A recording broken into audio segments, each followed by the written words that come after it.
So coming back to this letter about simplified Hindi, the accessible Hindi, you have written that these Middlebrow publications helped in democratizing Hindi and making it an enjoyable experience for common readers. So it was a deliberate editorial choice by Sarita to do so, and also it was reinforced, as you say, by the feedback that they got from the readers.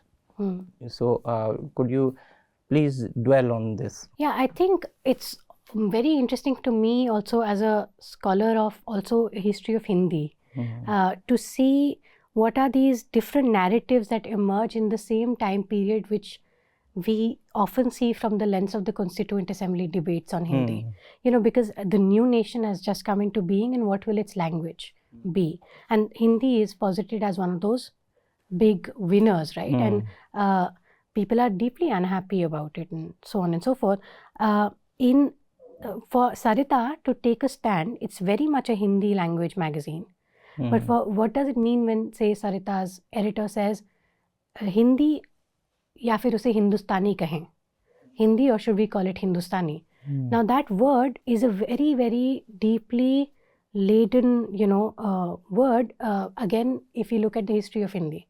Because this is a word that has gotten Gandhi, Nehru, others into trouble in the Congress itself. They've been thrown out of various associations that were promoting Hindi.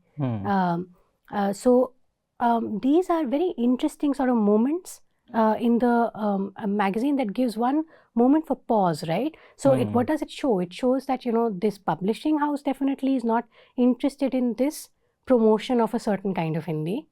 They want to get rid of this burden. So there's a love for Hindi, but a love for Hindi that is not going to feed into an institutional impulse. At the same time, this Hindi is also very easily able to accommodate what you would elsewhere call, high modernist literature, or what you would elsewhere call something else, low or progressive or something. So, in other words, again, going back to my Nai Kahani example, the Nai Kahani writing is showing up in this, in this magazine. So, it is a Hindi that is accessible, simple, but it's not a Hindi that is not critical. So, I really do feel like we need to so it's democratizing, but it's democratizing in more ways than one.